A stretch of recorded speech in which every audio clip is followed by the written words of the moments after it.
Le haut-commissaire qui dit, avec la commission de l'ONU, les membres de l'ONU, tourisme diplomatique sympathique, c'est un sourire un peu jaune quand même. Moi je me suis positionné sur le sujet en disant que j'étais contre la venue de cette mission de l'ONU.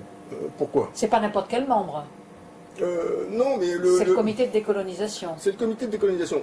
L'accord de Nouméa, que dit l'accord? Il faut toujours, c'est les tables de la loi. Vous voyez, on ne va pas réécrire l'accord. À chaque fois, il a été écrit et validé par le peuple. Donc il a une légitimité. Pour l'ONU, l'accord de Nouméa, qu'est-ce qu'il dit? Il dit on doit rendre compte du chemin sur l'émancipation et la décolonisation que nous effectuons à l'ONU.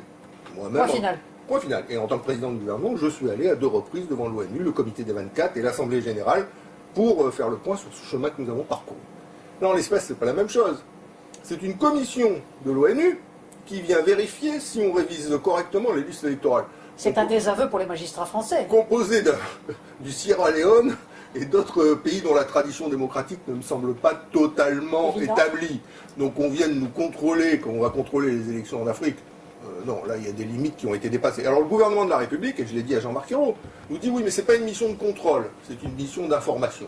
Bon, on peut toujours jouer sur la sémantique, mais en réalité, le gouvernement de la République française n'aurait pas dû, selon moi, selon Calédonie Ensemble, accepter que cette mission de l'ONU vienne aujourd'hui contrôler ces révisions de liste électorale. Donc voilà, bon maintenant ça a été fait, ils vont venir, il faut que ça en reste là. Hein.